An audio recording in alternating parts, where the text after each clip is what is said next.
very exciting and insightful seminar so far. Our session today is on Fintech and ICT.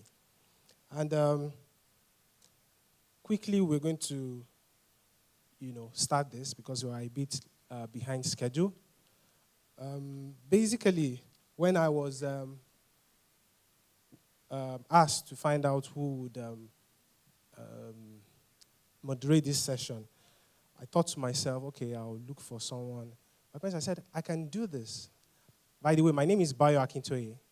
I'm a real estate consultant.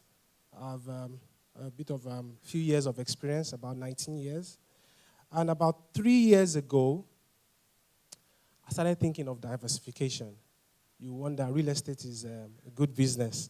But diversification is very important in everything. And one of the areas in which I looked at for diversification, apart from publishing, was in the area of ICT and financial technology. So about 3 years ago, I conceptualized a mobile money idea where, we will be able to send money peer-to-peer using your mobile phones without a financial institution. Now, that idea is still under conceptualization, and at this stage, we're going through the licensing stage. So I thought to myself, yes, I should be able to moderate this session.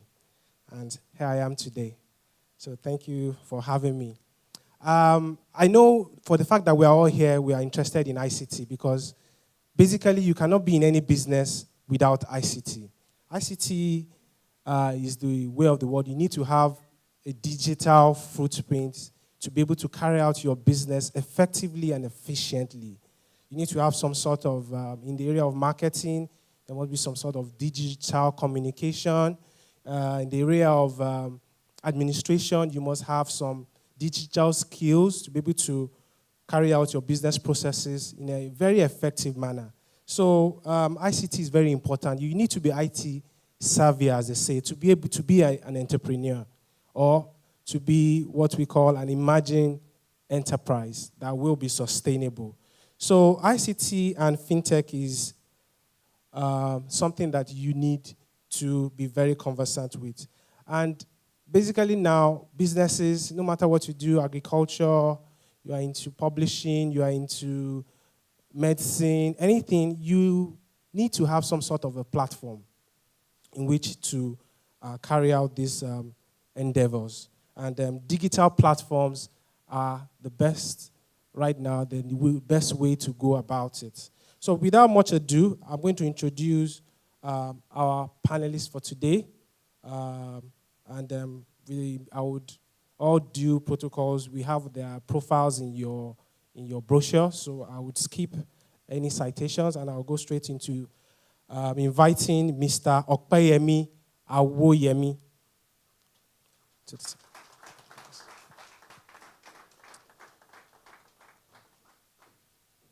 Also, I'd like to invite Mr. Dave Ibelebu.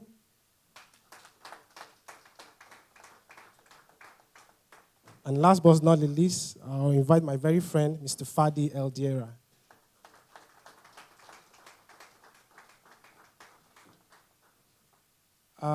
Basically, they'll be taking us through their presentations. They have 15 minutes each to give their presentations, after which, or whilst they're giving their presentations, I will enjoin you to put down your questions, because after all the three presentations, we will be posting our questions across to them as accordingly. So we'll start with Mr. Dave Ibelebu for this presentation. Thank you.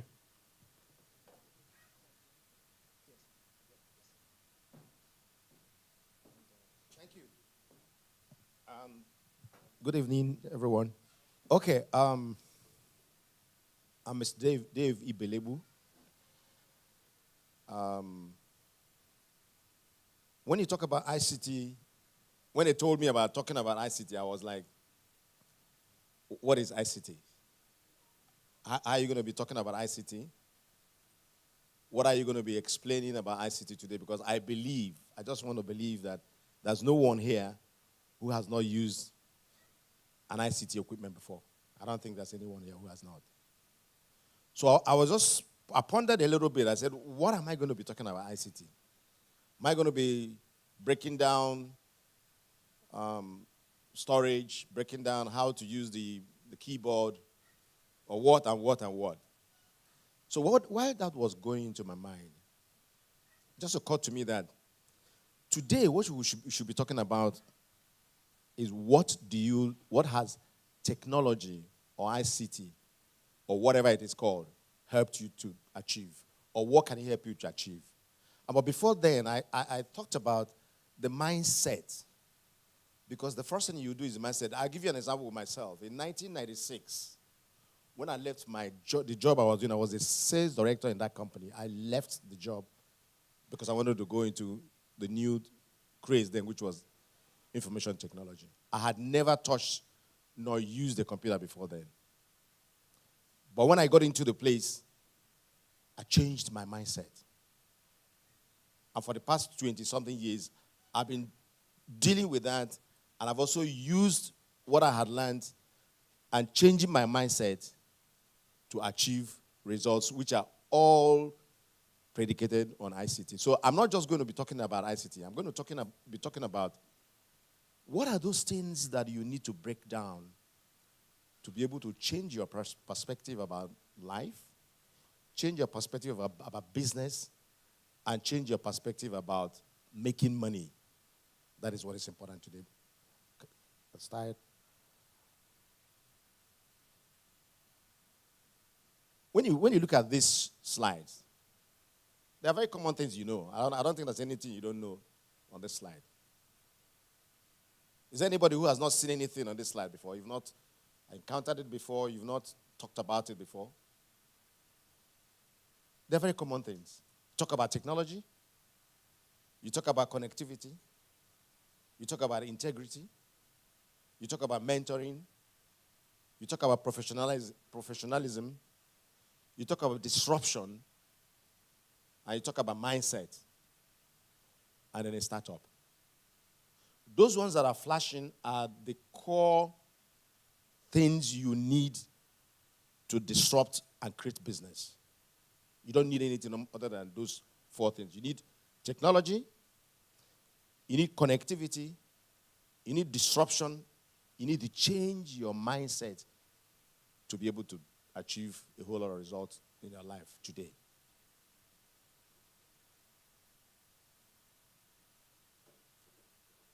Looking at this too, is there anything here that is new?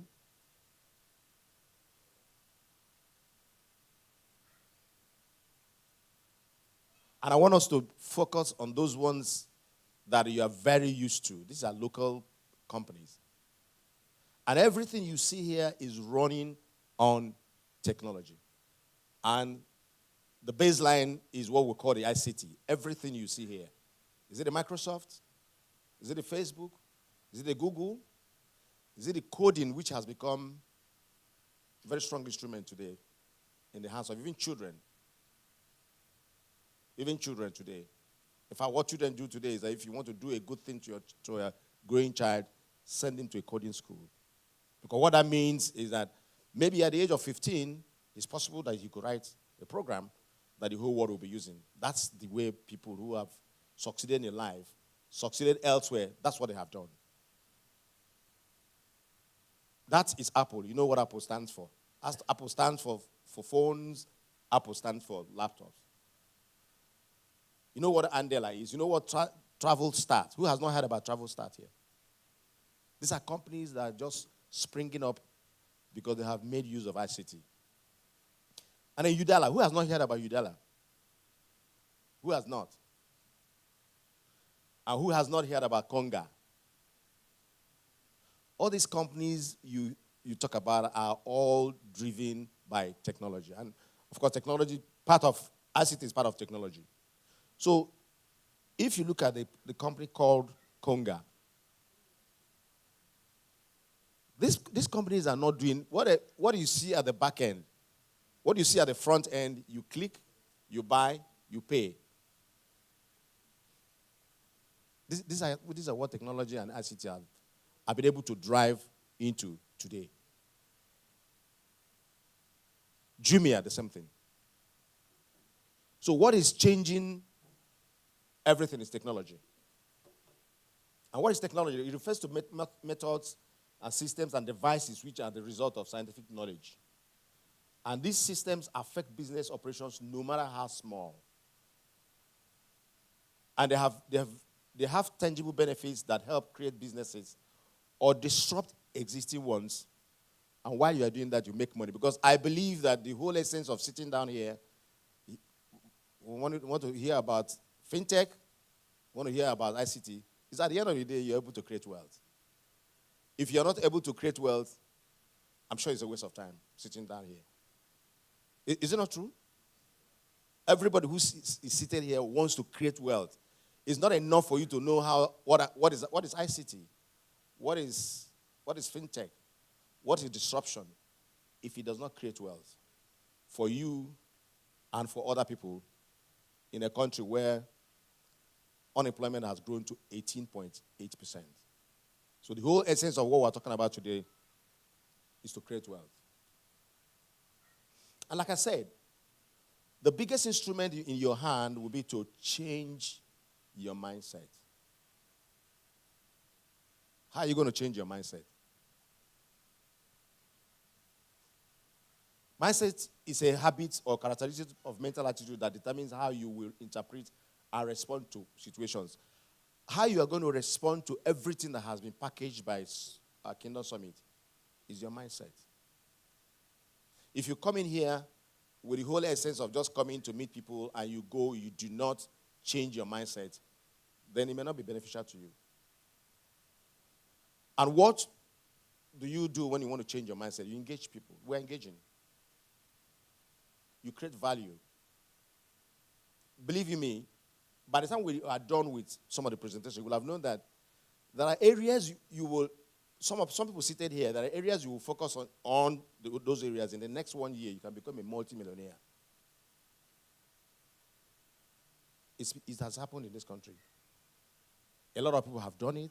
So all you need to know is to understand the technology, understand what has been done in the past, and understand that you just have to change your mindset.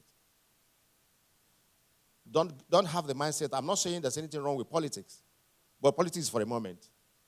You do it for 2 years, 3 years, you make a couple of millions and you filter it away.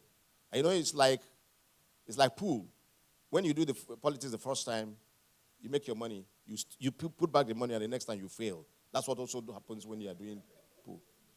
Some people make 100 million, they put it back. You hear what is happening now? People are saying, we paid money, got the form, and they declared somebody else. But that's not the kind of thing we're talking about. We're talking about creating value in this room.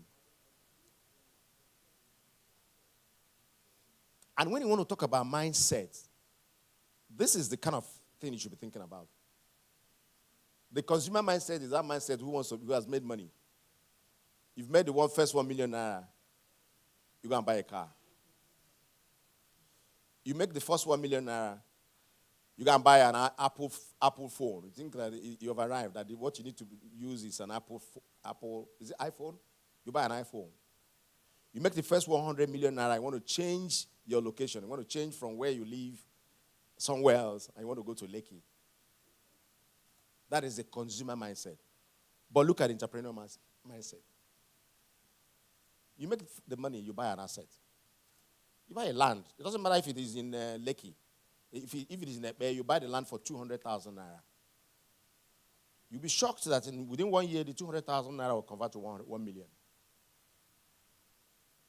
Or like making the money and going to buy designer's shoe.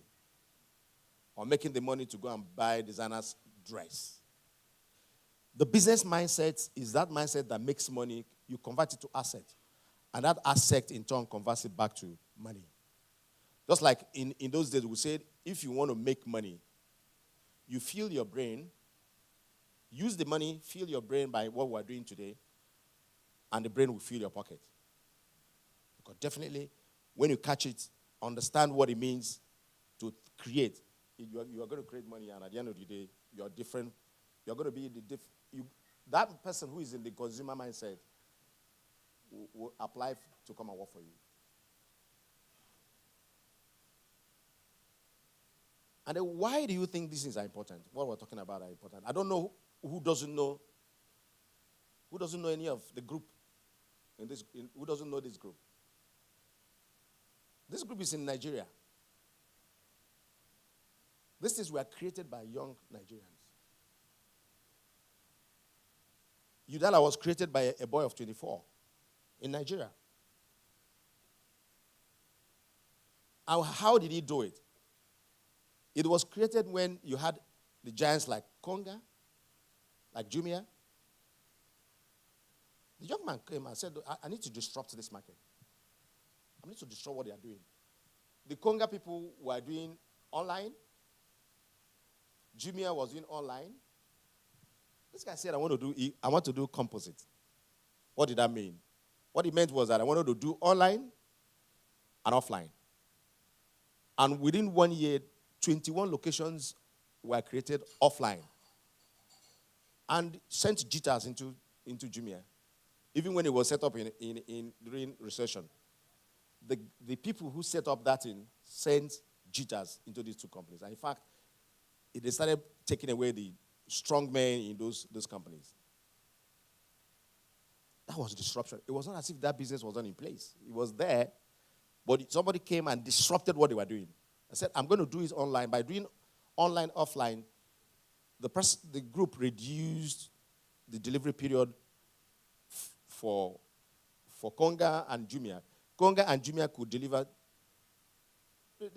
within 7 days. But this guy said, you know what? I'm going to deliver within 24 hours. And how was it going to happen? If you have an office in Owerri, for instance, and you promise 24 hours, you can do it. Somebody orders something from Aba or from Umuahia.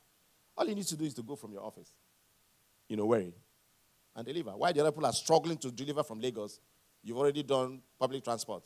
And within 6 hours or within 2 hours, you're in Umuahia. This same company bought over Konga. Today, the big Konga you know about has been bought over by that company. That's why you now have the new Konga. And what has happened is that this company that started with maybe about 120 staff now have 3,500 staff. This is happening in Nigeria. Started by a 24-year-old chap. I'm sure there are some people here who are 24. And some people who are also younger than 24. That last company is also in the same group. It was also another disruption. That company is a distribution company. And you know the normal distribution company in Nigeria is what you have known over the past 25 years, 30 years, 40 years. Some of us, our fathers were distributors to these companies in the 50s, in the 60s, in the 70s. This is also a distribution company, but guess what the difference is? It is driven by technology. That's a disruption here. So this last company is driven by technology, and within 1 year, this company has grown from 5 staff to 150 staff. So that's exactly what, when I say that, when you talk about ICT, you can't just sit down and begin to talk about the keyboard. We've gone beyond that. For the fact that all of us have phones, you can connect to the internet, you've gone beyond that. So what you'll be looking at now is how to create wealth using ICT and using technology. And why would you create jobs? Why should we create jobs? Why is it important that we will create jobs today in Nigeria? Like I said, in January 2015, unemployment rate was 6.4. Today, third quarter of 2017, is 18.8, growing.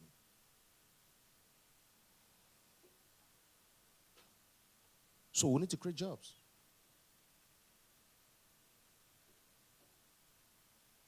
It's also important to know that 60% of our population are youths between 25 and 35.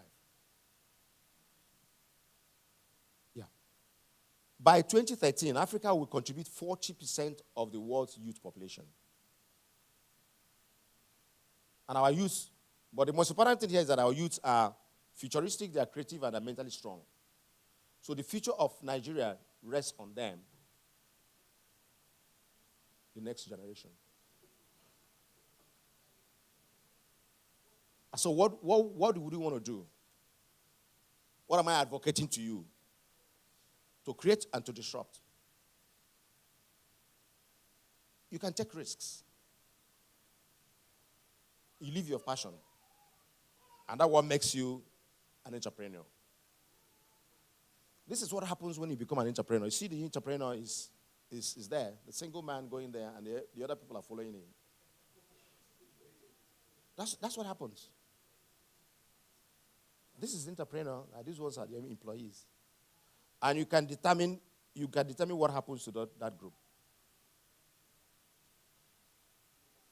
And finally, this is the last slide.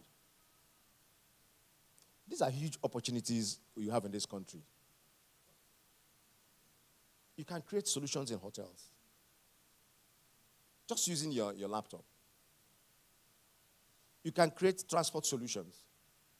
Who told you that you cannot do what Uber is doing? You cannot do it with the big transports. And people who want to move things from Apapa, they will call you.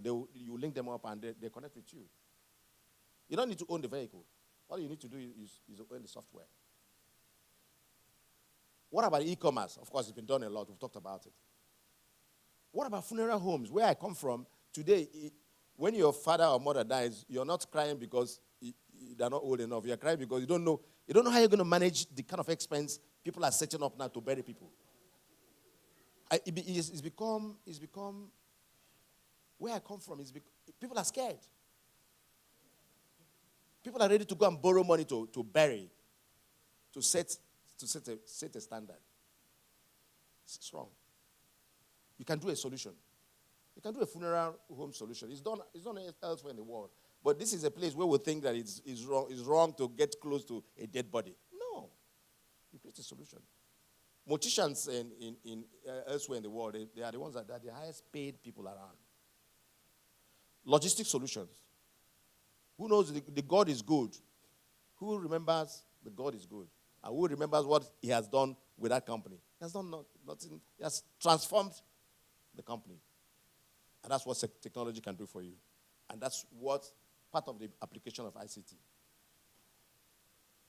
I think we should just put our mind together, change our mind, do the right things, and you're there to make a difference.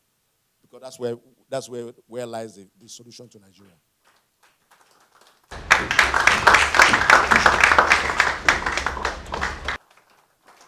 Thank you very much, sir. Of course, you've said, just to quickly summarize, you said that the 4 areas needed to achieve change in ICT is technology, connectivity, disruption, and a changed mindset. A changed mindset is very critical, you said. It illustrates how you benefit from this presentation. It's your changed mindset that will make the difference, that will change your life. Also, there's a difference between having a consumer mindset and an entrepreneur mindset. Entrepreneur mindset looks at appreciations, investments, and assets, while a consumer mindset looks at luxury goods and wasting assets. You also mentioned that technology creates jobs, and you can create solutions in your own sphere of life or your profession using technology. Thank you so much, Mr. Dave Ibilube, for this lovely presentation. And quickly, I'm going to call on the next presenter, who will give us another presentation, Mr. Okpayemi Awoyemi. Please, a round of applause for him.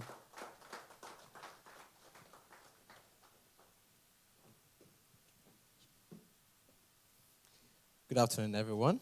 I will be talking about startups, fad or future, and how to make them work. Interestingly, I think I have a mixed audience today. I have elderly people who've been in this space for quite a while, and I also have youth that are hopefully trying to also figure out what's happening in that space.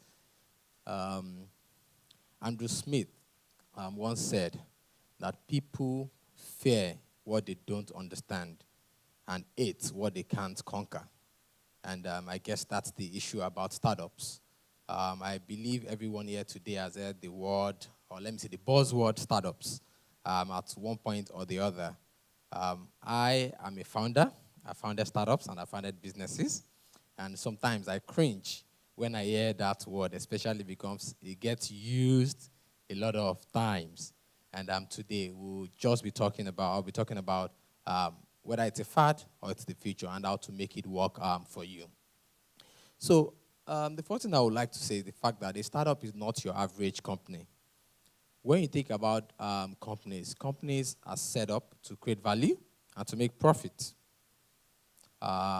Startups desire to make profit, but more important than profit is the fact that startups are set up to prove an hypothesis where you think there's a problem somewhere and you think there's a particular solution and you want to test out the solution. A startup is an experiment. And the whole idea is try and solve a problem. Some people call it critical pain points.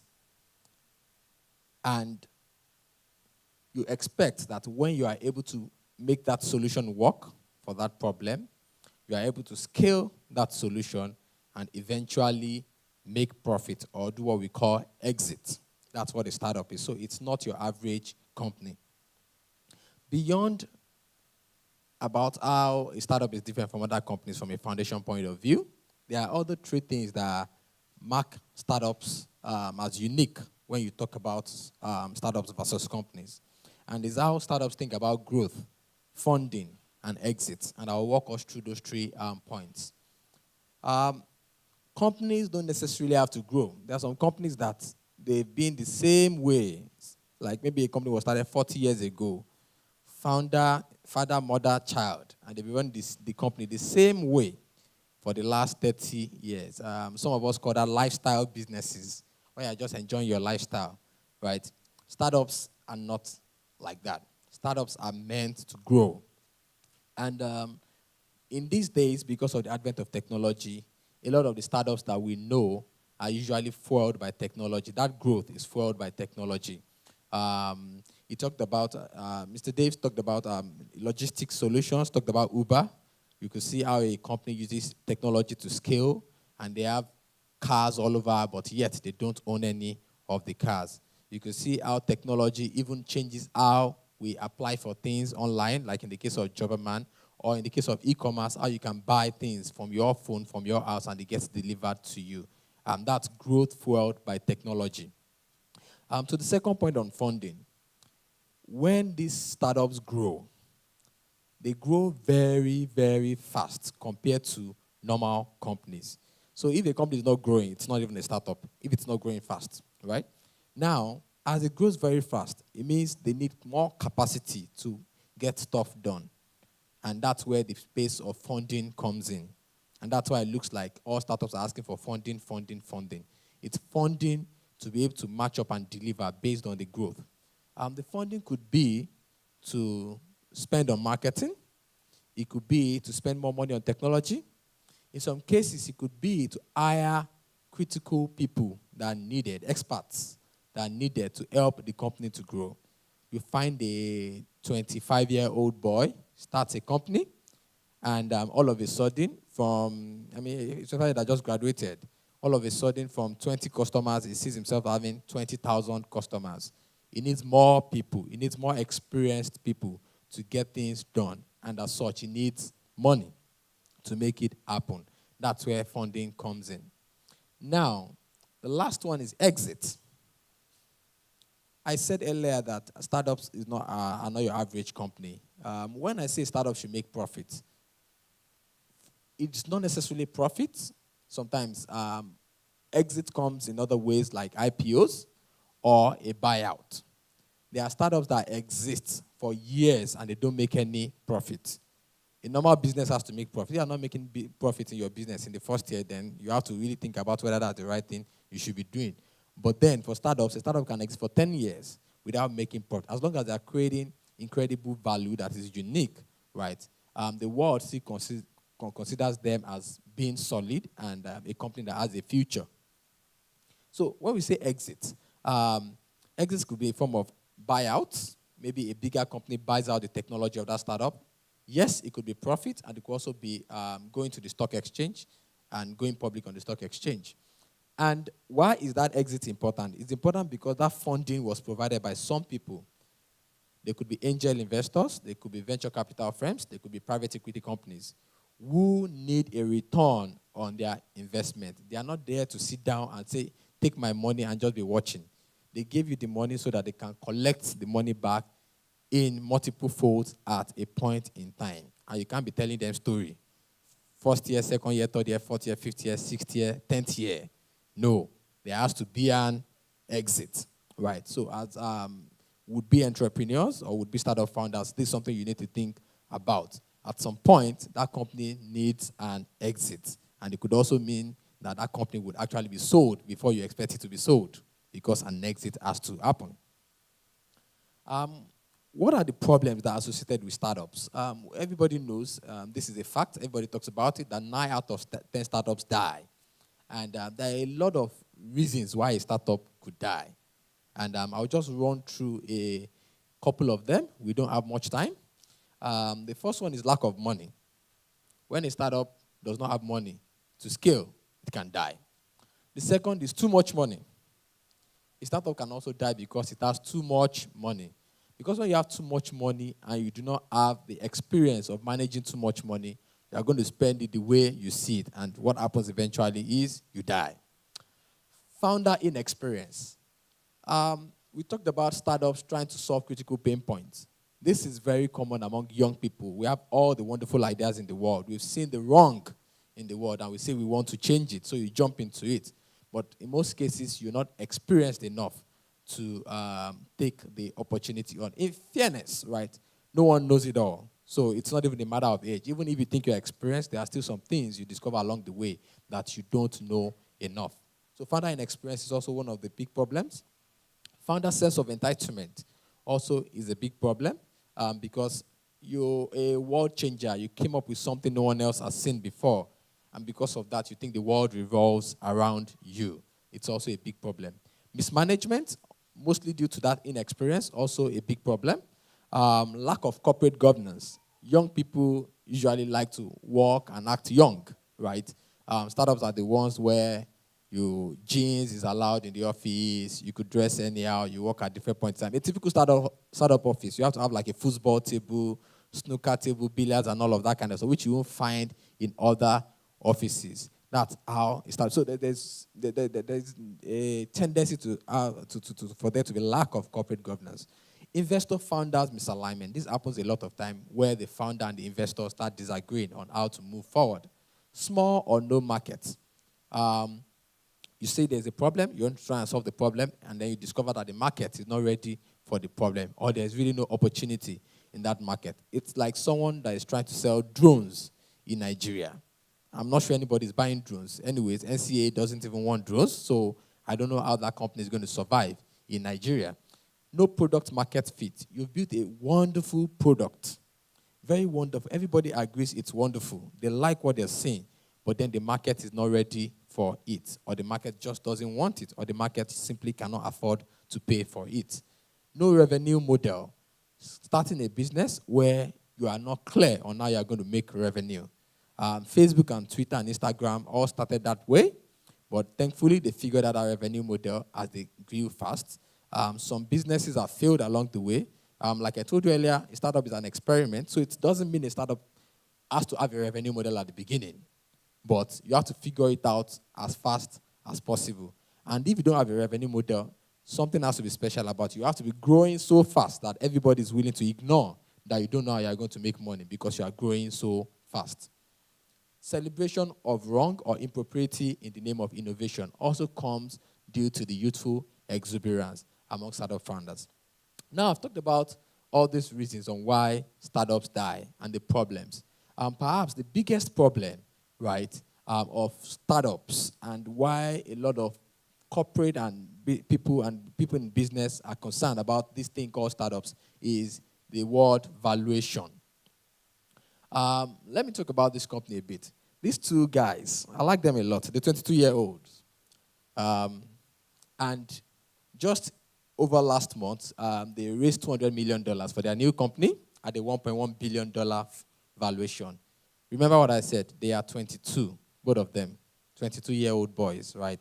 I'm 31, so they're my younger brother, they're my younger brothers, And they moved from Brazil to Silicon Valley to do this company. But what they basically do is they supply corporate cards for startups, making it possible for startups to have corporate cards.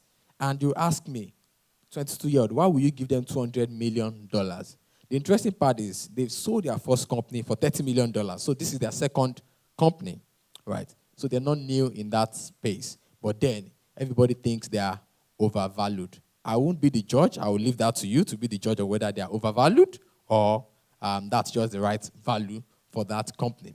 But moving on to positive and pros of startups. I've talked about the problems. Startups are disruptors. What those guys are trying to do in the market is something that the banks should be doing, but they are not doing. And they are doing it for companies all over the world. So that's why people are willing to give them $200 million to make that possible. They are also gateway to innovation. Thank God for startups. Thank God for angel investors. We won't have things like WhatsApp, Instagram today because these companies were there for long before they were able to make $1. And they were being fueled by investors that believed in that dream, that believed in that experiment. Blockchain, gig economy, talk about Uber, talk about Airbnb, talk about smartphones, right? Talk about Android, started by Andy Rubin before it got sold to Google for $50 million, right? Those things would not have existed if someone had not believed in that experiment and funded them when they were not making money. Internet of Things, talk about financial inclusion, talk about artificial intelligence. Those are new innovations. Those are innovations over the years that have been funded through startup thinking. Also, it creates new leaders with new wealth, especially in a country like this where most of the openly lucrative spaces have been taken up by the big guys, right? The only way to go from bottom and get there is by doing something else no one is doing, something else no one is looking at, right? And that's what technology affords.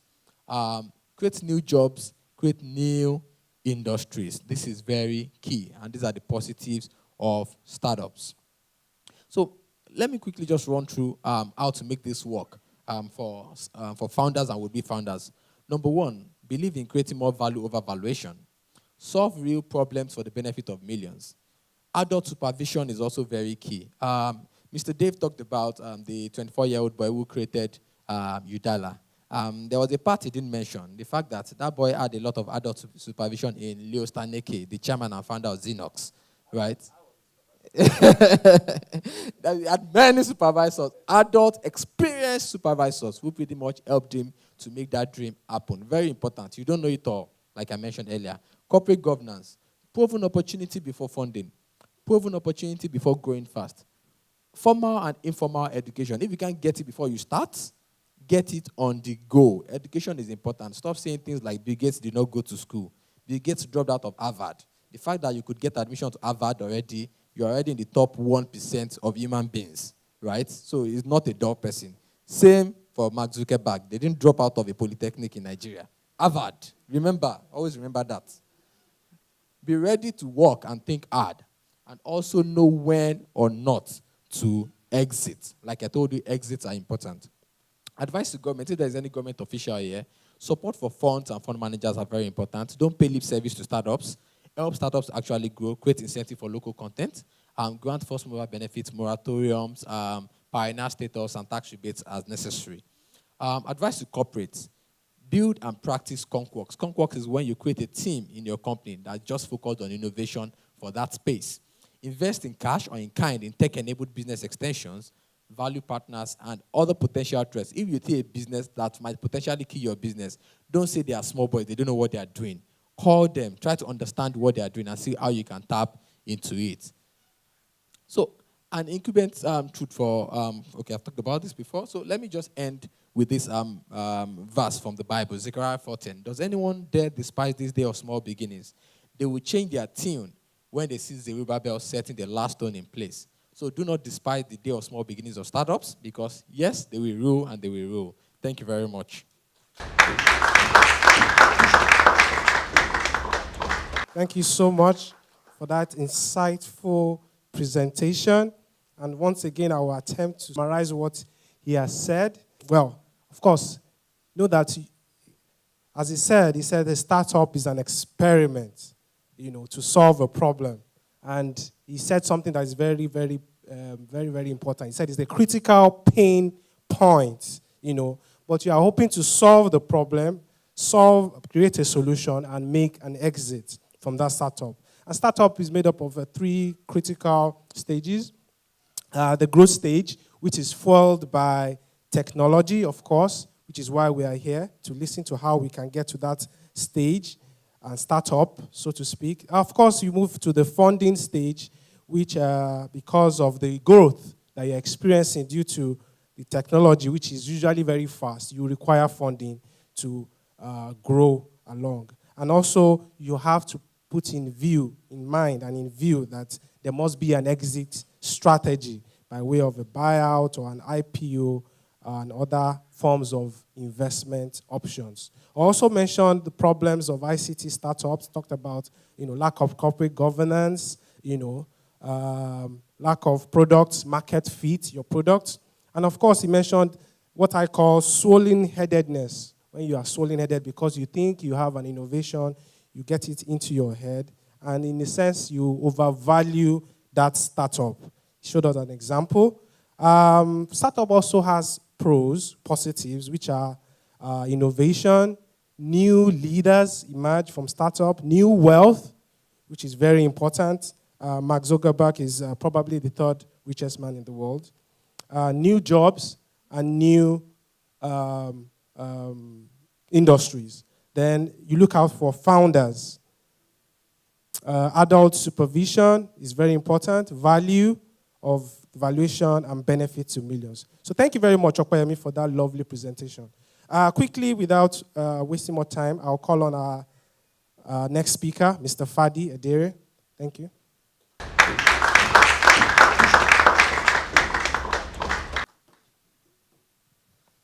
Hello. I'm honored to be here. I know in the booklet somewhere it says that I'm from South Africa, but I'm not.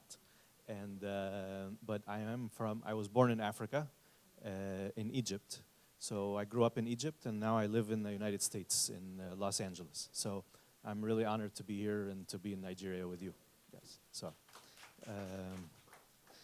all right. So, yeah, they made some changes on my slides, so I'm gonna, read from here, and you can follow me. I want to start with a foundation from the Bible, and then you're gonna start getting why I'm starting from there to read this. Ephesians 4 is one of my favorite books in the Bible, in that helps me with kingdom business and customer service, especially customer service. So I'm just going to read some pieces from that chapter. I urge you to live a life worthy of the calling you have received.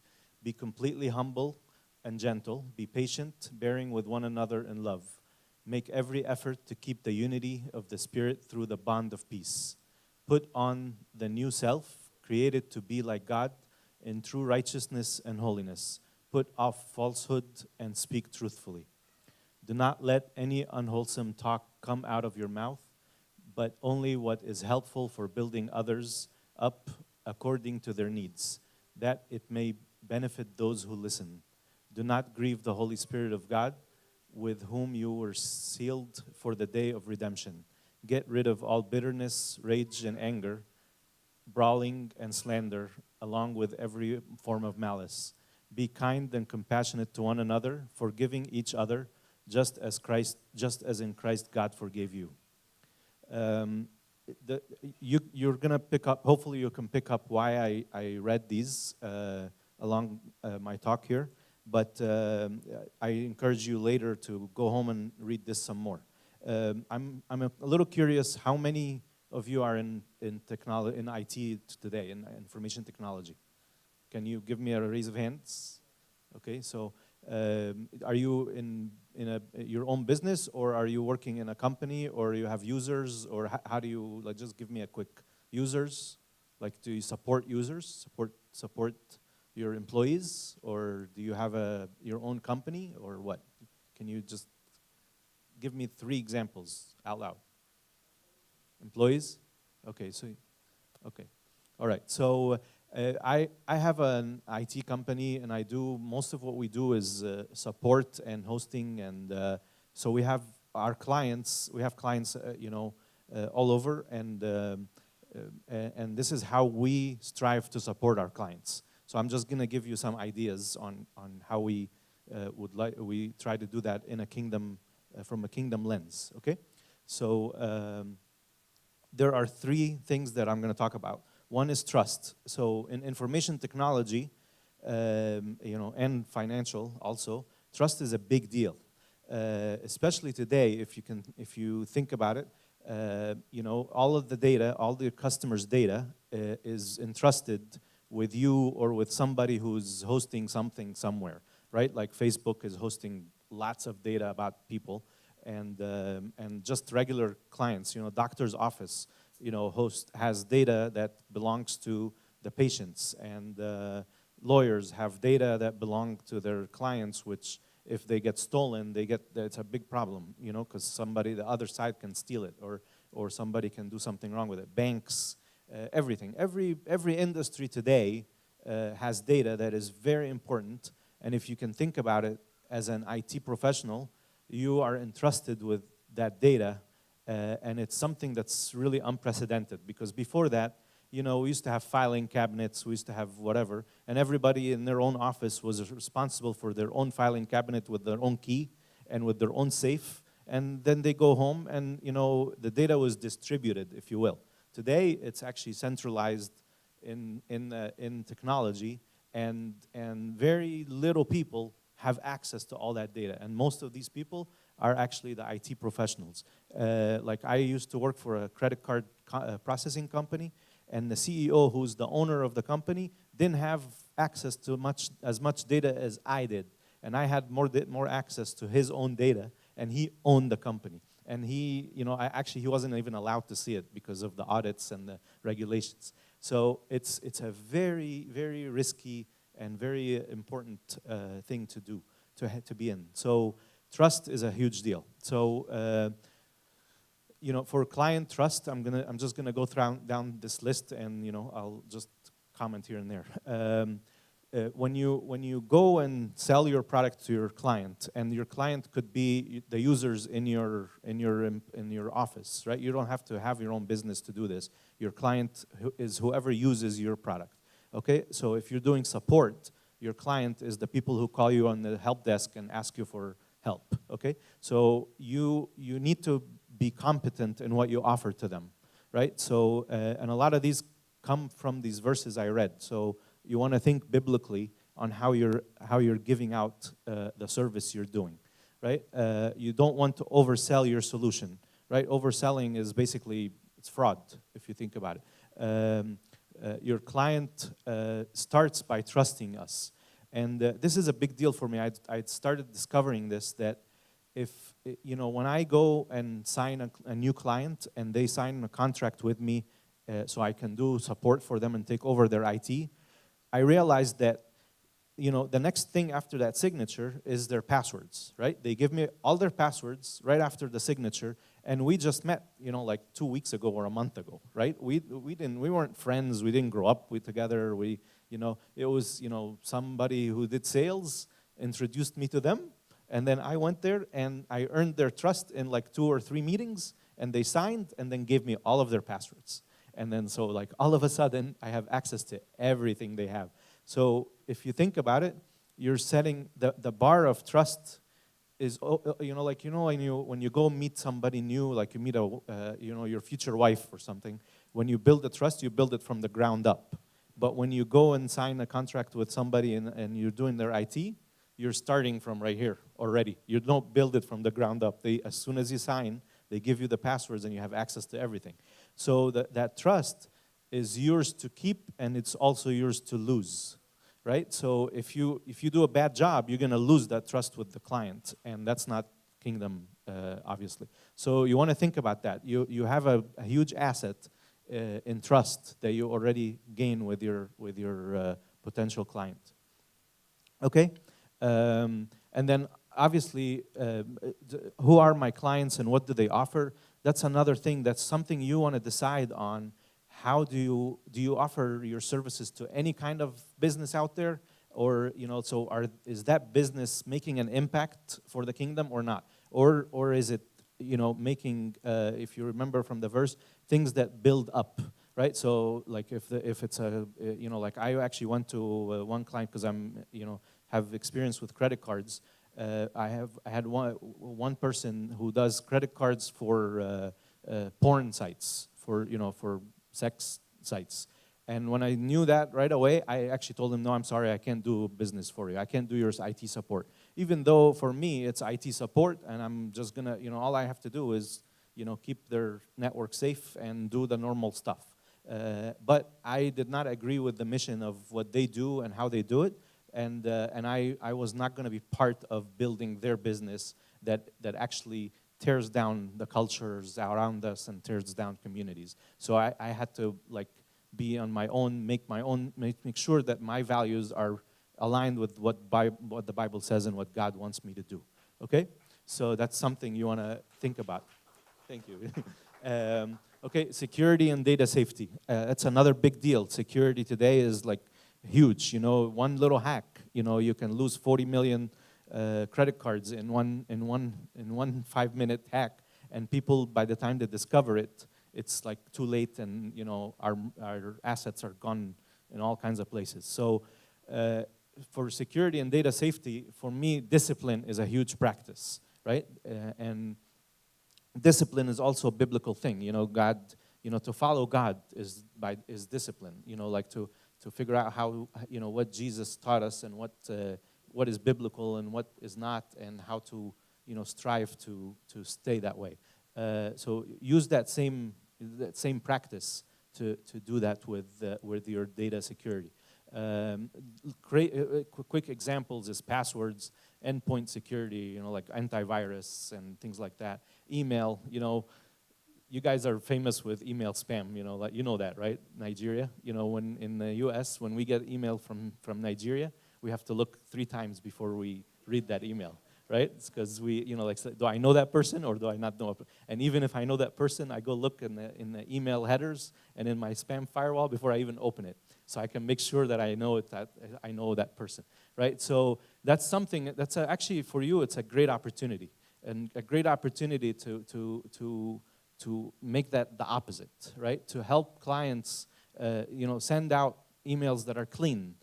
Just like we have spam filters work both ways, right? You know that, right? Not just inbound, they work outbound. So you can have a spam filter here with your client and make them have an honorable, email system that goes out, right? So things like this. So am I already running out of time? Wow, that was fast. I thought I was going to finish 5 minutes. Okay, and then network design that is intentionally secure. So when you go design something, even an architect go build a house, when they go build a house, they think, where's the door going to be? Is it going to be secure? I'm going to put the key here. I'm going to put the window there. I'm going to, the window needs to be high enough or low enough, or all these things. Same thing with technology. Make sure you carry that discipline when you're building systems, that they are secure from the beginning. Don't make it an afterthought, because you have to do it fast, right? So that's something very important. And obviously the client's private data. Client's private data is a huge deal, and for you got to make sure you don't, because you have access to all this data, it doesn't mean you can go in and read it or look at it or snoop around it or sell it to somebody else.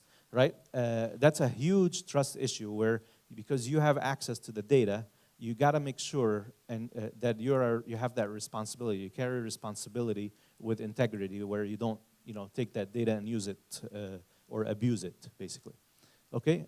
I think I have 2 or 3 more slides, but I'll try to speed up here. Restoration. For me, restoration is about redemption. Right? If you think about it, Jesus and God is in the business of redemption, right? So we, in technology, we have so many opportunities to restore things back to the authenticity of God, of what God made them to be. Okay, so I'm gonna, easy things, direct transactions versus corruption, right? One of them is the visa on arrival. I came, I walked in, visa on arrival, they took my money with a credit card and actually paid it online from LA before I even came. So that actually reduces opportunities for corruption, right? Because the money went straight to the government. Now, obviously, the government, the next step from there, the government needs to be honest about it and not use it or abuse it for something else. But if you set that example, believe it or not, I think the more we make technology that applies integrity, I think the more the government will make enough money that they don't want to steal it. And I think they're going to make enough money to pay the employees, the government employees, and it will create jobs and things like that. I think God's generosity works that way. Is like when you do it with integrity, there's the flow starts happening and the momentum keeps going and picks up. Okay. Efficiency and speed versus bureaucracy. You know, I'm from Egypt. I'm sure you guys have these same problems, but I remember in Egypt when I go to government offices, I'd stand in line forever, and then by the time you get to the window, the employee leaves. They go home, and I'm like, oh well, I've been here since 5 o'clock in the morning, and now you're going home. Now I have to come back again tomorrow. So technology, speeds up a lot of that. You can apply online, you can do forms, you can do whatever, all these things, right? Process improvement for the client's business. The client's business, many clients don't think technology, right? They think they have their vision, they have a process in their minds, and you have an opportunity with the technology that can do. You have an opportunity to help with applying that. You merge the technology, new technologies, with the process, with the business process, and basically transform it. Okay, so that's just another idea. Cybersecurity practices. We talked about security real quick, but security and technology is a vital piece of delivery. Remember that very well. I'm just going to keep throwing because I think I gave some. Faithfulness, my favorite word, and I'm almost done. Faithfulness, I've been trying to work on this year. This has been my theme, my own theme, and in our company. And I think it's going to take me a little longer. But that's the next step. After you help restore, redeem, right? You have to stay faithful. So faithfulness to your client and to yourself and to all that. So accountability is a big deal. What the Bible teaches about doing business, having mentors and coaches that help you stay aligned with God's purpose. Policies and procedures, right? You have to have policies and procedures for IT in order for you to follow them and do them right. So when you start writing those, they have to actually be made to be faithful, right? So when you write them well and then follow them and don't make them too complicated so you can actually follow them, right? And you do that. Prayer is something that we as a team in our company do every day. We pray as a team for our business. We pray for our own team and their families. We pray for our clients by name. So every one of our techs knows people by name that they support every day.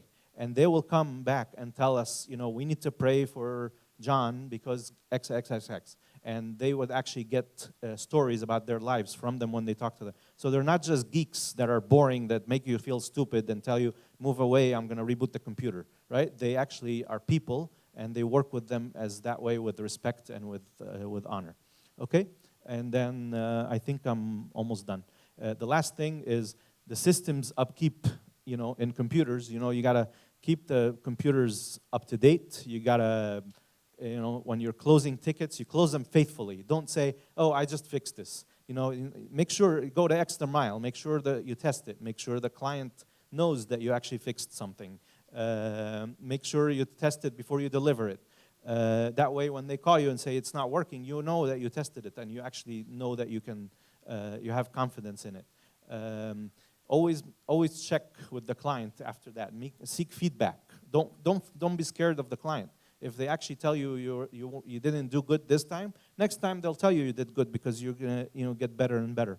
So that always helps, and it will help the client. The client will respect you even more when you ask for their feedback because they know that you care about them, and they know that you care to finish the work properly.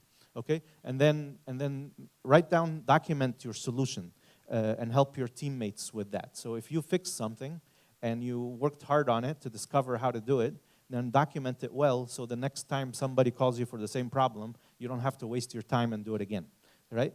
Or the other teammates can use that. All right. I think we talked about a lot of that thing, but the last one I'm going to say is make sure you do your backups regularly, because backups is faithfulness also. It's huge. When you lose data, that means you weren't faithful in keeping the data for your client. Okay, so make sure you do backups well. Thank you.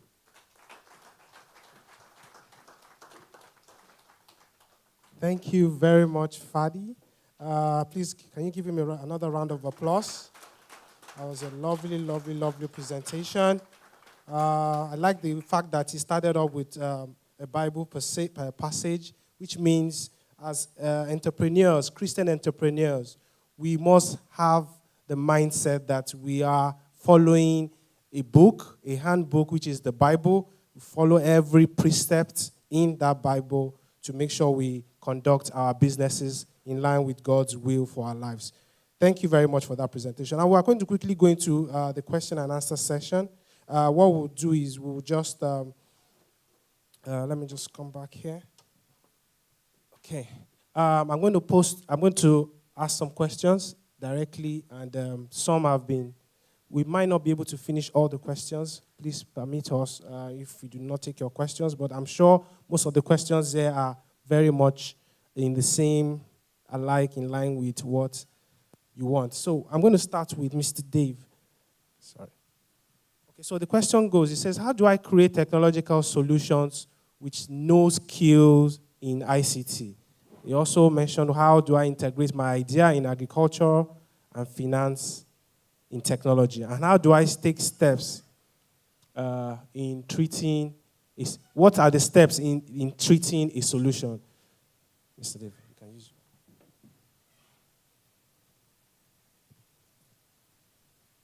Okay. It's good when questions come after presentations. What it means is that the mind is beginning to renew. People are beginning to renew their minds, and people are beginning to think. You won't believe how some of the questions I've read here, it means people are thinking. And that's the way the whole thing starts.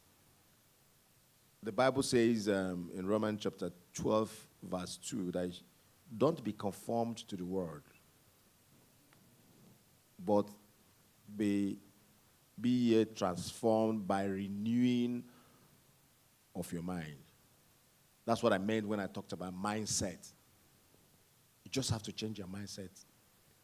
So some of the questions that were asked, somebody said, how do I create technological solutions with no skill set in ICT? The truth is that from the theory of mindset and skill set, mindset is more important than skill set. You don't need to be an ICT technologist. Most of the people who have done great things in the world, some of them didn't go to school. Some of them didn't go beyond a level. But it's your mindset that changes everything. And when it changes, you start looking for the people who are relevant to what you want to do. For instance, if you want to create a technology, you have the idea in your mind, all you need to do is to look for a mentor who is very strong in that area, and say, sir, this is what I'm thinking about. This is what the ideas I have. How do I crystallize these ideas? And it's not a difficult thing. For instance, if you come to me, a lot of people have done it. They've come to me, they share the idea of what they want to do. And I say it's not a difficult thing. It's a very simple thing. Today, everything we've talked about today can be done with a software. All you need to do is, like you're going to the marketplace, people who do advertising, you give your brief, and you'll be shocked what people create for you. It's the same thing in technology. Just tell the person what you want to do. This is my idea. This is what I'm looking at.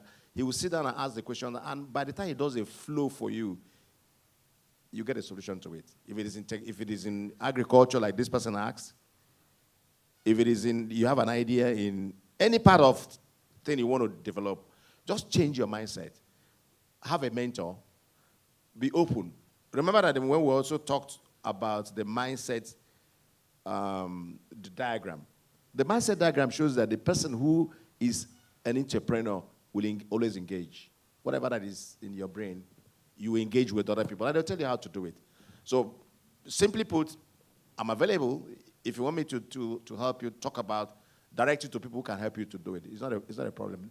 The people I'm talking about are people who are as young as you are, but they're very strong in creating software. It is software that drives everything we're talking about. So 2 things I have said.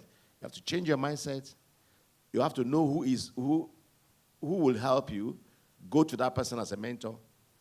And you get it done. Somebody else has, I think all the questions are about basically, they're basically the same.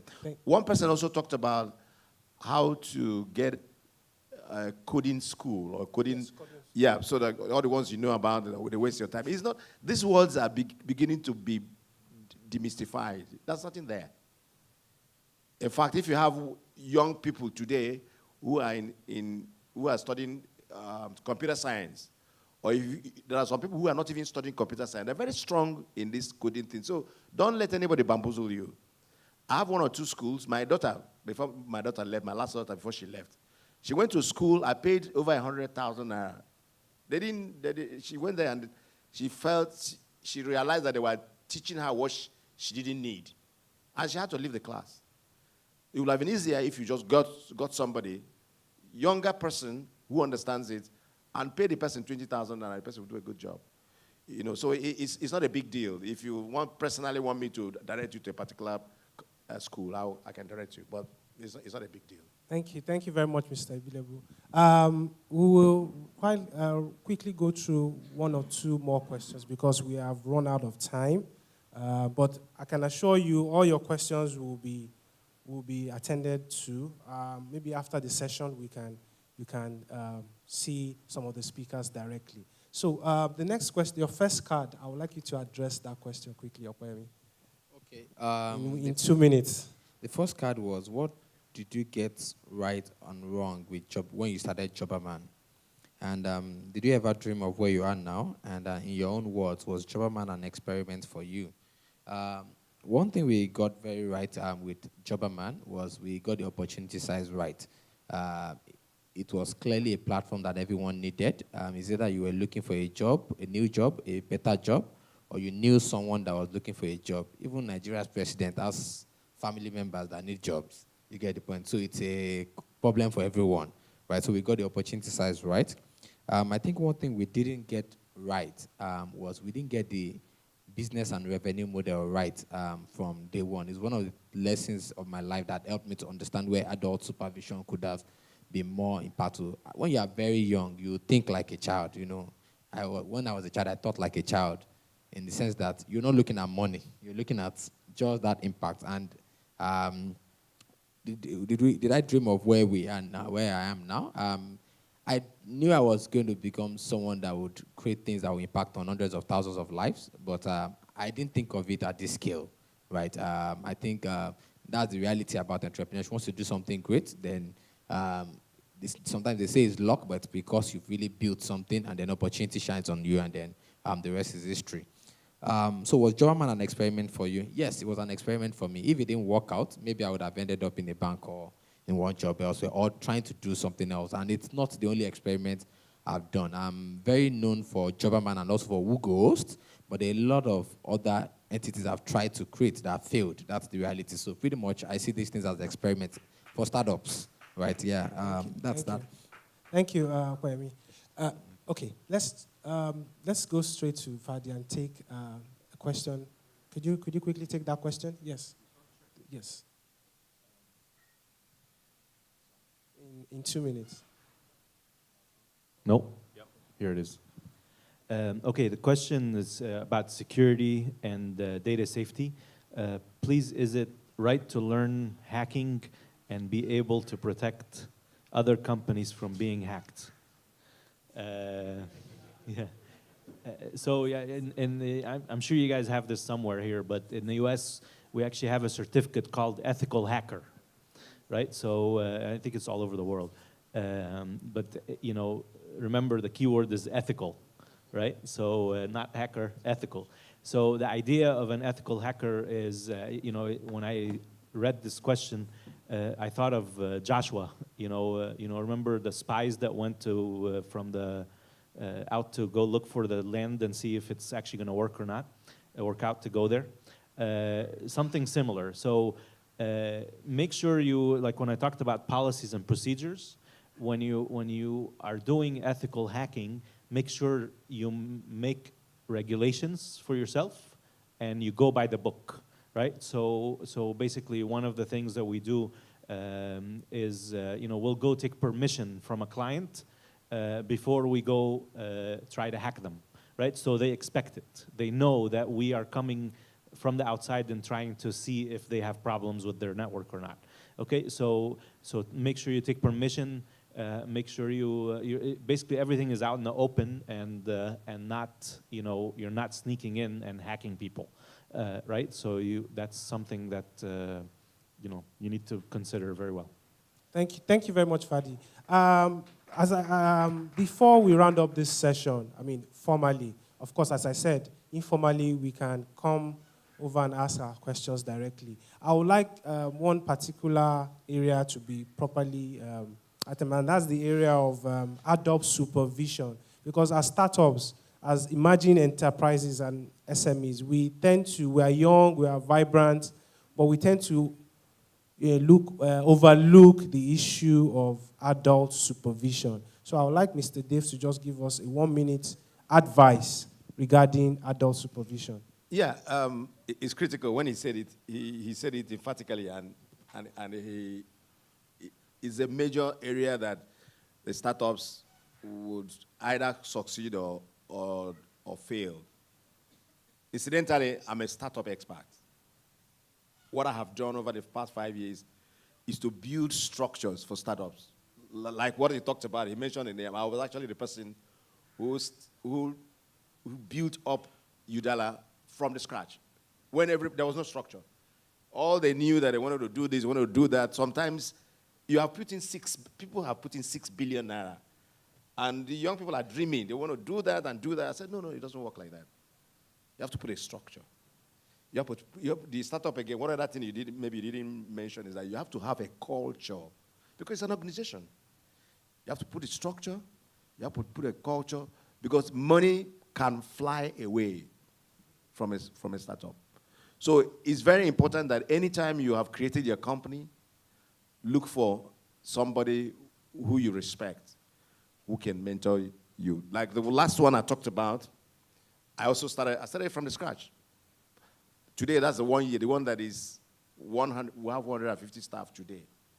You will see that by the time it starts growing, if you don't watch it, you will lose the track. So it's very important that you get somebody that is respected, somebody who's a mentor, or somebody who is an expert in a startup to help you build your organization. You don't have all the skills.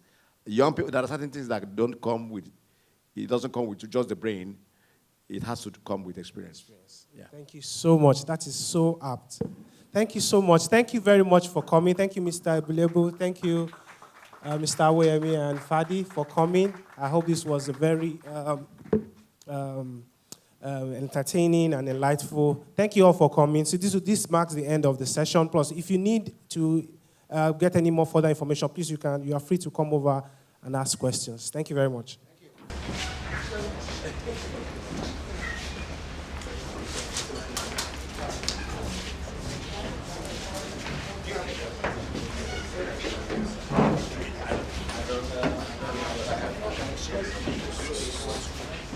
you.